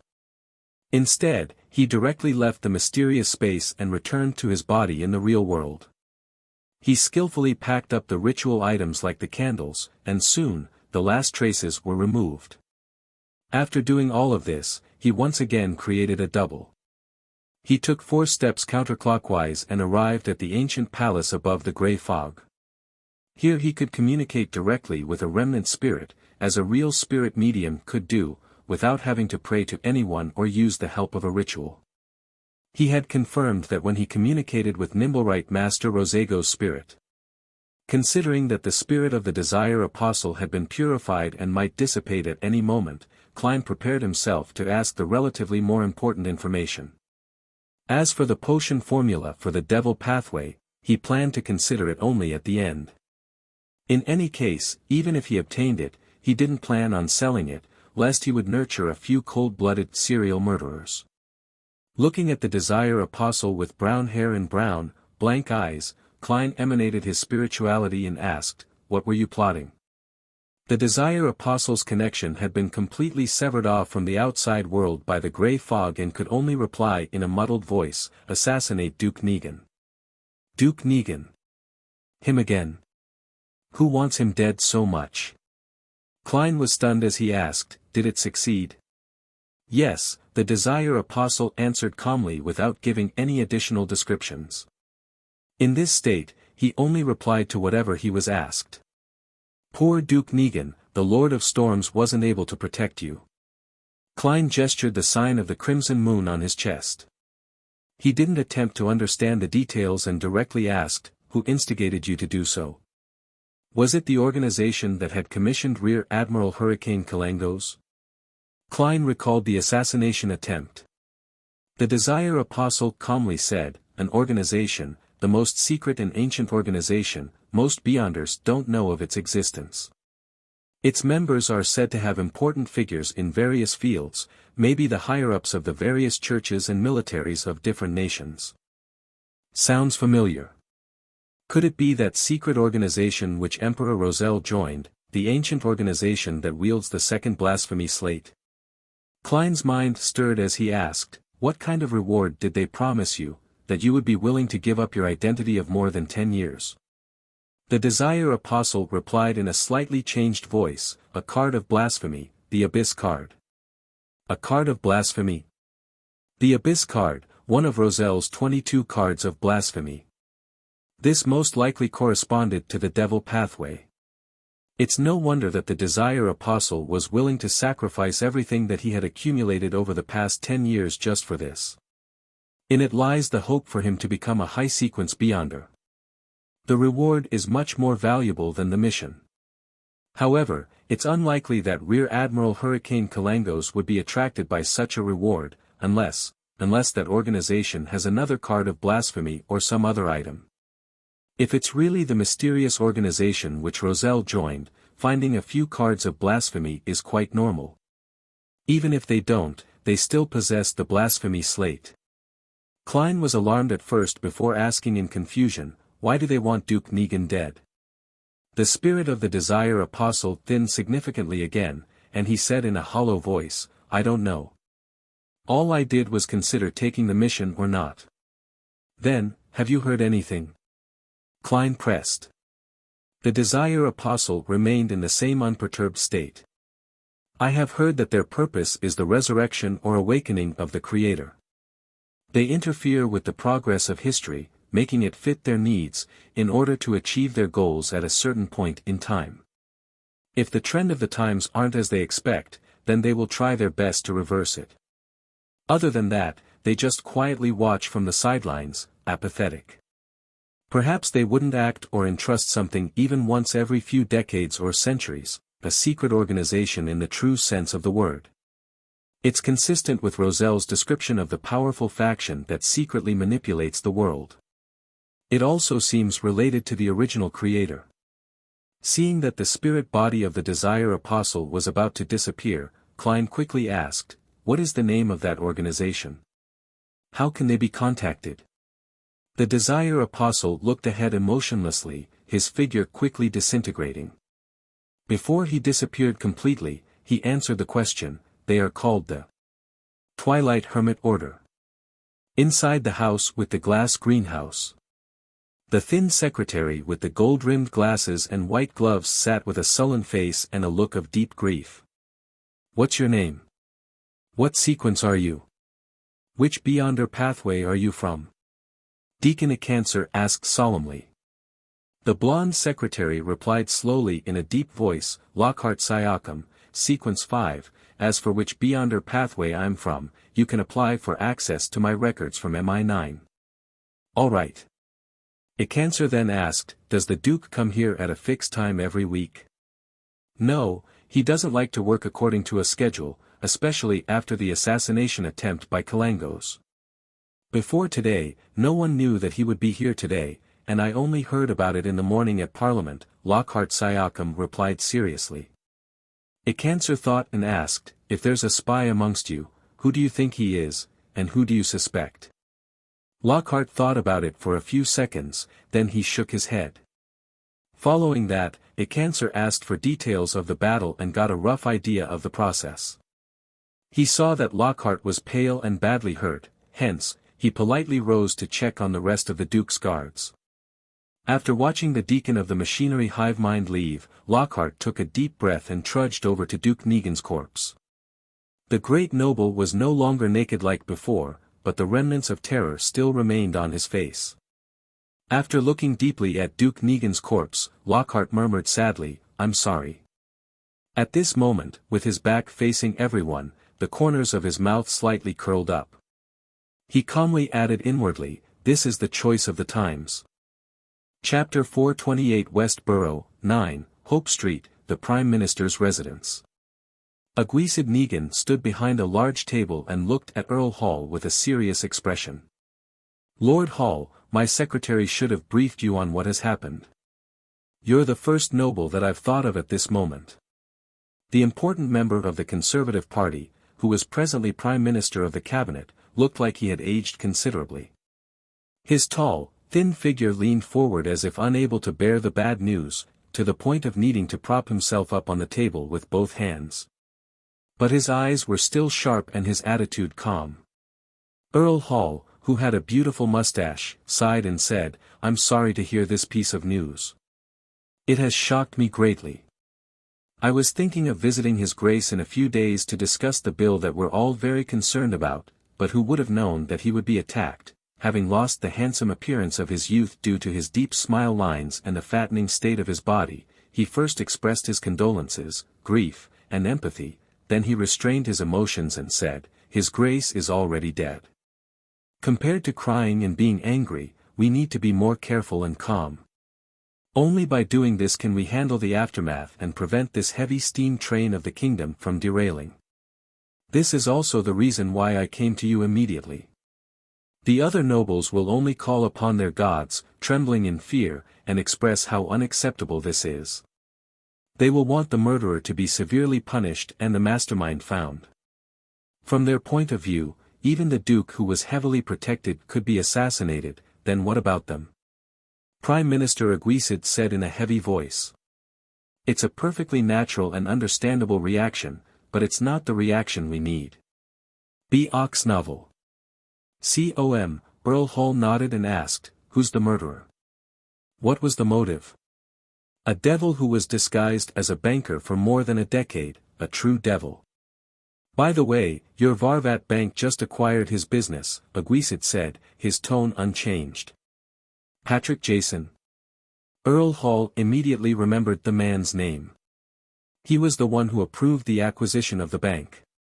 Without reprimanding him, Prime Minister Aguisid thoughtfully said, "He's a Sequence 5, but he suddenly sold his business, abandoning an identity which he had used for more than a decade, and took an extreme risk in order to assassinate my brother.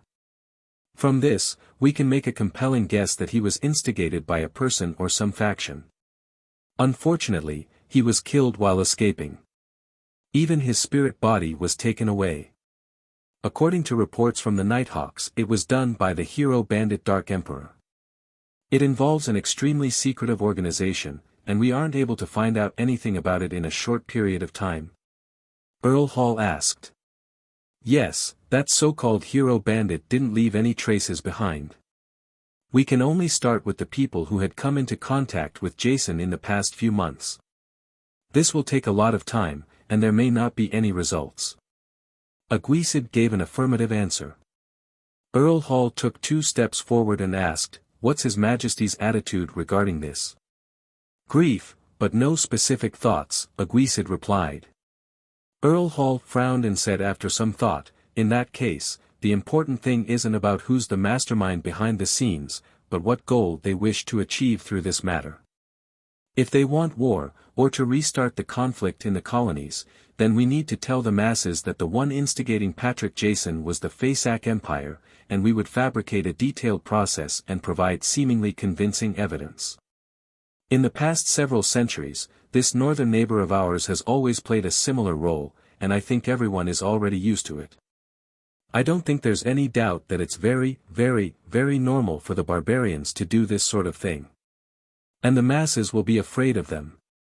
Prime Minister Aguisid curled the corners of his lips, without intending to smile. "But we're making a series of changes that will take at least half of next year for us to stabilize before we have the ability to wage war." Earl Hall muttered to himself, "Then let's find a target that everyone will find acceptable. Hero bandit Dark Emperor is too mysterious, and likewise for the secret organization behind him. If it's made public just like that, it would definitely incur extreme panic. People are always afraid of the unknown. Yes, what about the Aurora Order? They assassinated that pervert from Intis a few months ago. It wouldn't surprise anyone if they do anything else. Their reputation is bad enough. Their situation has already been repeated by the papers numerous times, to the point of becoming a horror element or classic antagonist in many novels. Besides, it will effectively reduce the suspicions that others have on us. There will always be people that believe the previous assassination was us commissioning the Aurora Order. Also, while we're fighting against the illegal terrorist organization, let's clean up Backland. There are too many dangerous people hidden here." Aguisid answered tersely in agreement. "The Aurora Order isn't a bad target. We shall first use them as a target. When the next year comes and we're ready, then we'll publish the results of the investigation, making an accusation that the one instigating the Aurora Order was the Faceac Empire. I believe that no one will care to defend a terrorist organization and the northern barbarians." Earl Hall was taken aback for a moment before saying, "This goes one step further than I thought." Without another word, Aguisid stood up and said, "I'm going to meet His Majesty now." Having said that, he looked at Earl Hall. "You have to be careful of your safety too. We still haven't figured out the motives of the people who assassinated my brother." "Humph, the Church of the Lord of Storms has already agreed to replace the Archbishop of Backland Diocese. Snake is always late at crucial moments. The believers of the Storm are always irritable, irascible, stubborn, conceited, and easily maneuvered by others. Don't be prejudiced. For example, Lumi is very intelligent." Earl Hall let out a low laugh, and then he tapped his chest 4 times. "Thank you, the goddess will protect me. The Twilight Hermit Order sounds very imposing." Returning to the real world, Klein stood up and pressed the mechanical button for the toilet. He walked out of the bathroom amidst the sound of running water and thought about the information he had just received from spirit channeling. He suspected that Twilight Hermit Order was the ancient organization with the second blasphemy slate which Emperor Roselle had joined. To choose to have someone assassinate Duke Negan for the sake of a so-called historical process sounds a little absurd, but it also seems to make sense. Their goal is to revive or awaken the original creator. This is similar to the City of Silver's belief. Little Sun and company have never believed that the creator is dead. They can only accept that he has abandoned that piece of land and has been trying to get a response from him. Klein paced back and forth, letting his thoughts wander. After an unknown amount of time, he suddenly heard knocking on the door. It wasn't an attendant or maid from the Quelag Club, but the bespectacled Carlson, one of the Machinery Hive Mind members whom Klein had seen before. "How did you get in?" Klein asked deliberately. When Carlson saw that he was indeed in the room, he relaxed a little. Seeing that no one was around, he smiled. "As a Beyonder, we often have all sorts of methods." He received news from Deacon Cancer, learning of the Desire Apostle's death, and came to confirm my situation. As for my performance, it's rather successful. My illusion of a living person wasn't exposed, and I successfully pulled the wool over everyone's eyes. Klein's heart stirred and said, "Your expression tells me that there's good news." "Yes, Patrick Jason Beria has been killed. You're safe and no longer need to be protected by us," Carlson said honestly. Such feedback made Klein feel the potion inside his body to seemingly accelerate its digestion. Surprised and delighted, he asked, "Are you sure?" "Yes."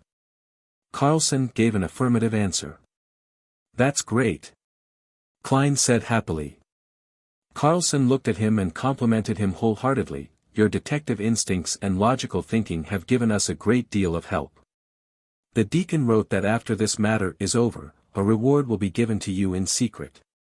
Probably about £1,000. £1,000. Not bad, very generous. However, even if the bills in Jason's suitcase were of £5 or £1 denominations, and even if his jewelry isn't too expensive, it should still add up to about £50,000, right?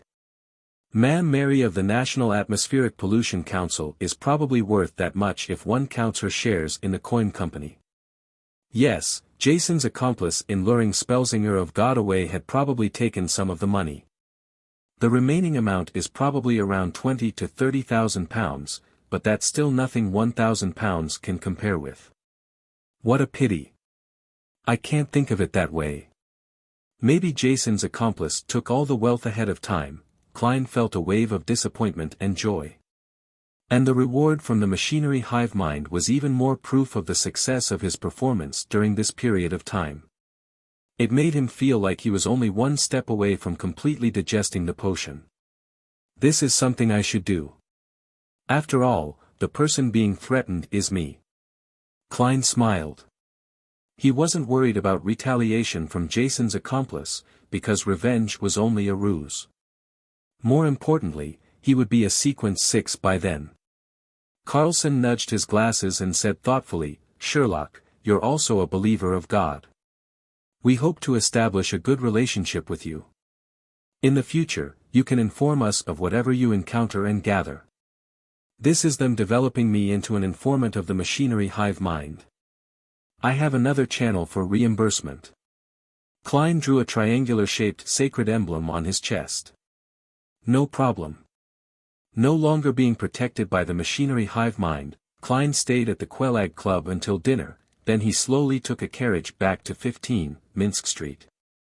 He opened the letterbox out of habit and saw a new letter with no postage stamp.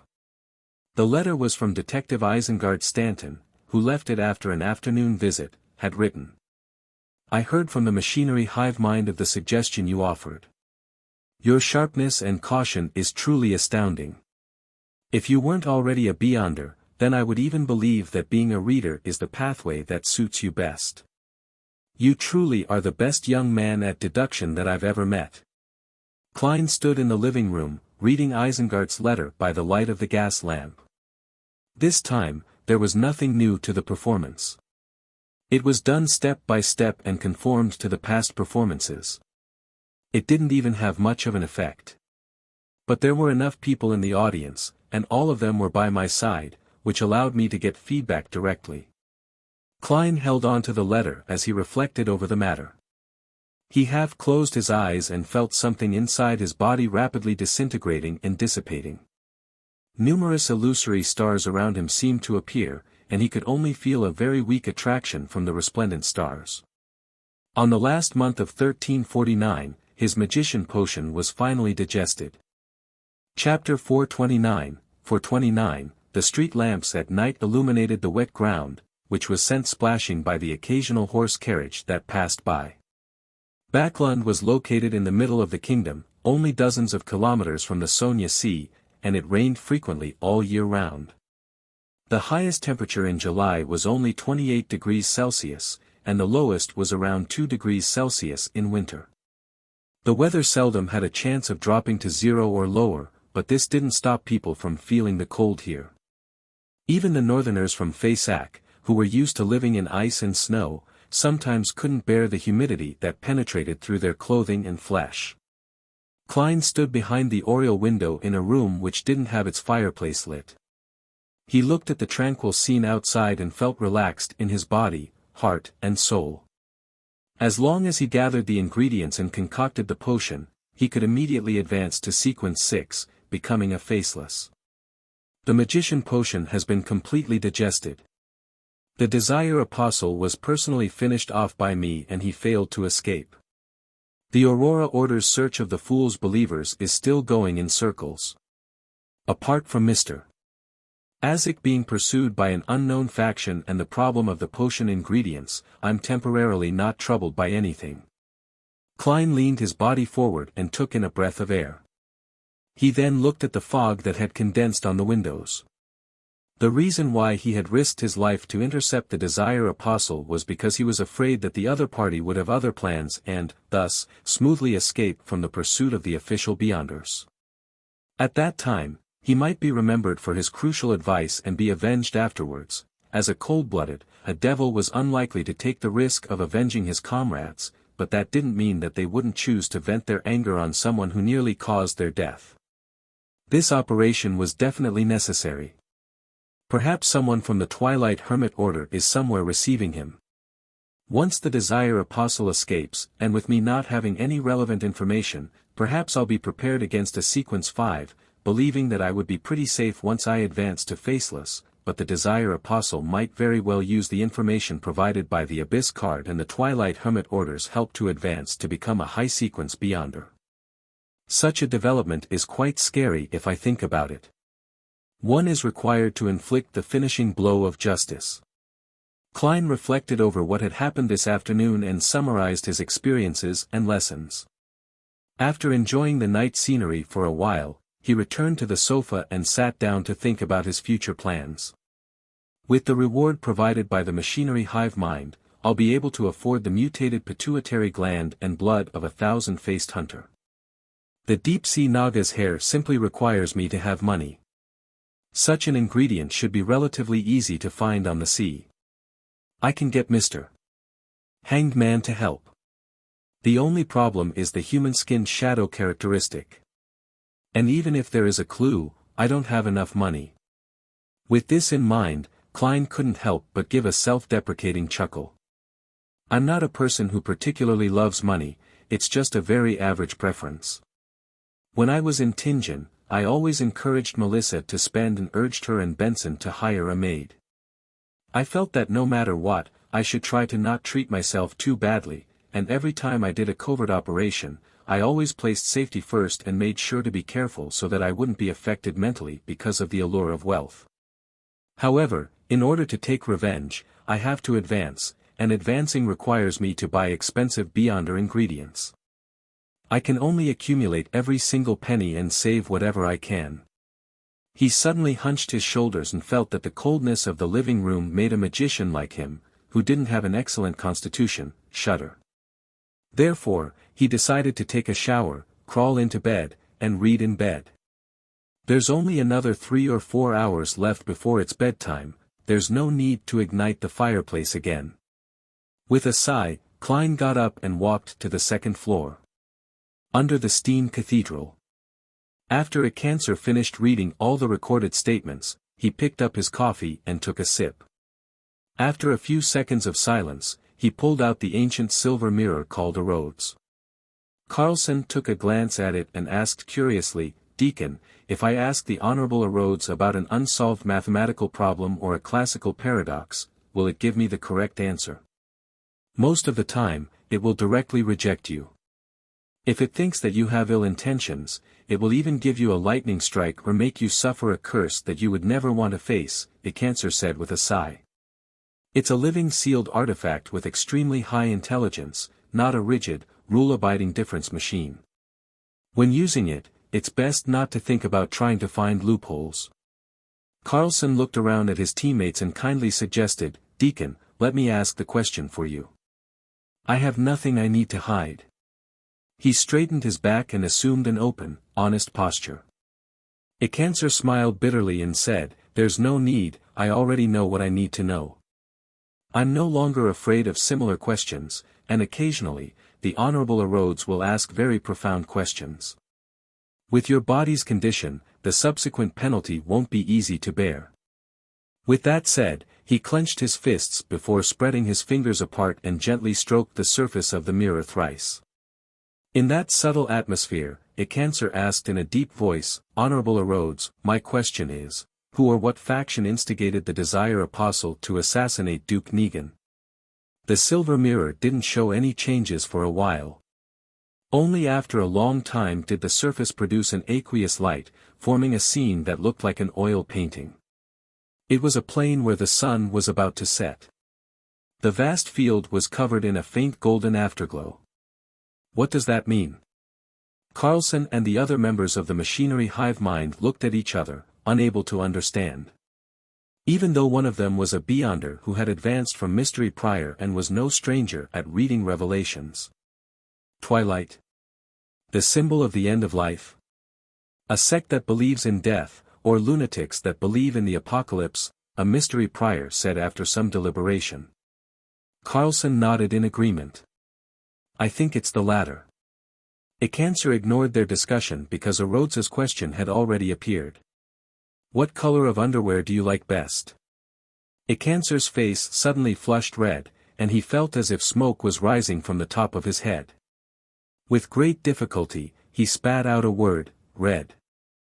The room suddenly became unusually quiet, and Carlson and the others pretended to look towards a corner. A cancer sat down wearily and scratched his fluffy hair, ready to ask the second question. Carlson couldn't bear it as he said, "Deacon, let me try. Try not to reach the punishment phase." A cancer finally nodded in agreement.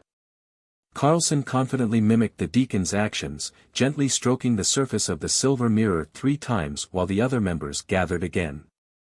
"Honorable Rhodes, my question is, who are the accomplices of the Desire Apostle?" The aqueous light stirred as the scene changed. It first presented a woman's back, one with an outstanding figure. Then, there was a person who was extremely blurry and could barely be identified as a man based on his attire. There is indeed another partner. This should be the person who sold the intelligence on Duke Negan. It's a pity that the other party has already dealt with it, Carlson looked around and said. He felt that he had no secrets and didn't need to care about the questions that followed. This time, the choices that Rhodes offered was a question, a mission, or a penalty. Without any hesitation, Carlson said, "Question." Words that looked like dripping blood quickly outlined the surface of the silver mirror. "Do you relieve yourself daily with your hand?" Carlson's lips quivered, and he felt his ears rapidly turn hot. Although this was something he found very normal, giving an answer in front of so many teammates and his superior still gave him the urge to bury his head in the ground. "Yes," he answered very quietly. "Under St. Samuel Cathedral." Daly, with her blue eye shadow, tossed a stack of documents in front of Sola Sure Soest. "All the information you want on the tarot card case." "It's smaller than I thought," Soest said, slightly surprised. Daly snickered. "This is just an index." Upon seeing this, Leonard touched his lower lip with the palm of his red-gloved right hand. Captain Soest, why don't we do a thorough investigation of the people who interacted with Jason Beria and compare it with the two previous cases? There might be clues to the organization that is symbolized by tarot cards. Duke Negan is a devout believer of the Lord of Storms, and he represents the interests of the Church of the Lord of Storms in the political scene. The mandated punishers will definitely be frantically searching for the real culprit, so we don't need to get involved, otherwise, we'll easily be put at odds with them. Let's investigate the cases involving the tarot cards, and who knows, we might find new clues. Of course, we'll definitely end up running all over the place, but that's part and parcel of a Red Glove's duties, Soest explained with a smile. Leonard nodded. I understand. And deep in his mind, the elderly voiced Sked and laughed. The Nighthawks have missed it just like that. That person has the smell of the Dark Emperor, the true Dark Emperor. Inside the Holy Wind Cathedral. Wearing a black bonnet, Spellsinger of God, Ace Snake, swept his silver eyes and picked a mandated Punisher elite. Although I'm about to leave Backlund, this is the decision of the Council of Cardinals. You only have one mission after this, and that is to investigate the assassination of Duke Negan. After applying, all of you have the right to use a Grade 1 sealed artifact. You must find out who is targeting us. Standing at the very front, a middle-aged man wearing a modified captain's hat immediately led the group. He clenched his fist and lightly tapped his chest. As you command, Your Eminence. He was lean and had no particularly outstanding features, but there was an anchor tattoo on his neck. In Empress Borough, the opulent villa of Earl Hall. Audrey looked at Susie, who had opened the door herself, and said in a low voice, "What's father and the others talking about?" When she found out that Earl Hall had returned late and that his expression was unusually grave, she immediately sent Susie in to listen. Duke Negan was assassinated. Susie closed the door behind her with her feet. Ah! Audrey froze, suspecting that she had misheard. Although she had already experienced an assassination attempt on Duke Negan, she had never thought that this powerful noble would actually die. It's true. Susie gave an affirmative answer. Audrey instantly felt a little blank, finding it a little surreal. How could such a powerful noble, a person of flesh and blood, capable of speaking and laughing, the Duke who had given her a piece of land, die just like that? Suddenly, she felt the cruelty and coldness of the adult world. Who did it? Audrey asked subconsciously. A Sequence 5 devil, Sequence answered quickly. But he has already been silenced by the so-called hero bandit Dark Emperor. Ah! Audrey was stunned once again. How could it be the hero bandit Dark Emperor? How could it be Mr. Fool's adorer? He helped me resolve the problem of Duke Negan's previous assassination. This is a complete contradiction. Audrey immediately told Susie to eavesdrop again while she locked the door behind her and sat at the edge of her bed, praying to Mr. Fool. After she had finished reciting his honorific name and had described the assassination of Duke Negan, she asked with great trust, "Was your adorer present there?" After a while, she saw the endless grey fog and heard the voice of the Fool. "Yes. He's looking for the organization that directed the Desire Apostle." As expected, it wasn't arranged by Mr. Fool. Was the reason why he had his adorer stop Kalangos last time also because of that organization that's pulling the strings behind the scenes? Audrey relaxed and asked curiously, "What organization is that?" "For it to gain your attention." A second later, she heard Mr. Fool reply in an unperturbed manner, "Twilight Hermit Order." Chapter 430, A Brand New Day Translator, Atlas Studios Editor, Atlas Studios Twilight Hermit Order. What kind of organization is it? Why haven't I heard of it? When Mr. Hanged Man was filling me in on the general knowledge of the various factions, he didn't even mention anything about this. Audrey was both surprised and confused. As the grey fog faded away, Mr. Fool's aloof figure had vanished. Her eyes darted around as she quickly made a guess. This organization known as the Twilight Hermit Order sounds even more powerful and mysterious than the other underground powers such as the Aurora Order and the Life School of Thought. It's so unknown that even the knowledgeable and experienced Mr. Hanged Man, who's closely related to the Church of the Lord of Storms, doesn't know of its existence. And their plot was directed at a powerful noble of the kingdom, one of the most powerful people in the world. They might be the observers hidden in the deepest depths of the Beyonder world, the true controllers. They influence the situation of the northern and southern continents, so it's no wonder that they would be noticed by Mr. Fool. The last time Mr. Hanged Man successfully got his adorer to help wasn't because the promised reward was sufficiently high, but because Mr. Fool himself was targeting Twilight Hermit Order. This organization is as mysterious as our tarot club. Audrey, for some inexplicable reason, became a little excited, and this diluted the impact Duke Negan's assassination had on her. There definitely aren't a lot of Beyonders who know of the existence of the Twilight Hermit Order. And I'm one of them, and we, the Tarot Club, are targeting them. Audrey stood up and walked to the full-body mirror in front of her. She raised her chin slightly, showing an abnormally beautiful angle. Staring at the girl in the mirror, Audrey slowly calmed down. This was the first time she felt it was imperative that she quickly raised her sequence. Even Duke Negan, a Beyonder under tremendous amounts of protection, can be assassinated, let alone Father who's just an ordinary person. Although based on the family vault situation, there are definitely many Beyonders in the family, and the Church of the Goddess will also provide additional protection. However, this doesn't ease my heart.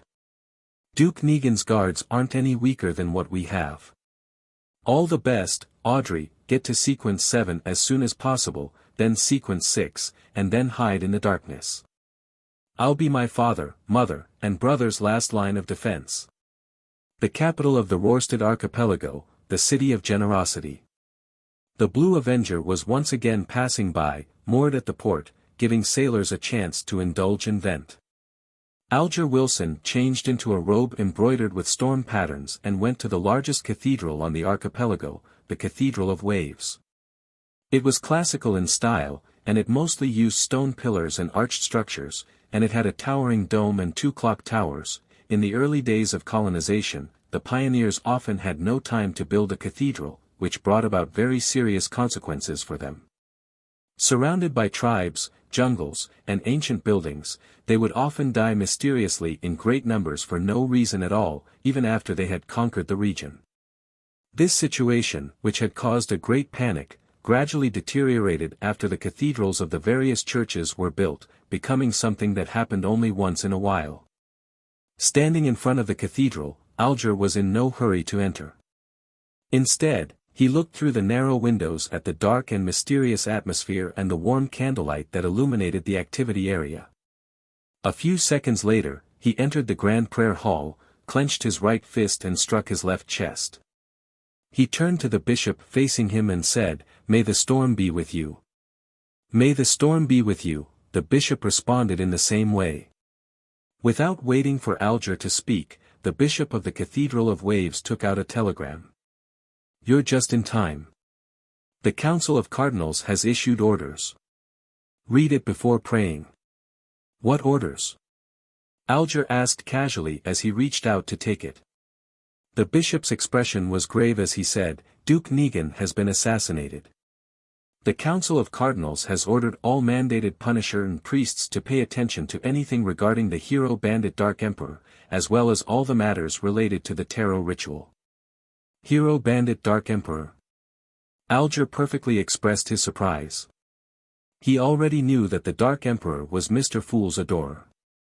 The bishop said with a serious nod, "The assassin of Duke Negan is a Sequence 5 devil, but while escaping, he was killed by hero bandit Dark Emperor. This is the same outcome as Rear Admiral Kalangos, who failed to assassinate the Duke. Not only are the superficial circumstances the same, but even the core issues are the same. It was also Mr. Fool's adorer who killed Kalangos, another adorer. Was Mr. Fool the one who really wanted Duke Negan dead? No, if it were really him, then he would have warned Kalangos the last time to be careful of Miss Justice, so as to not expose his identity on the spot.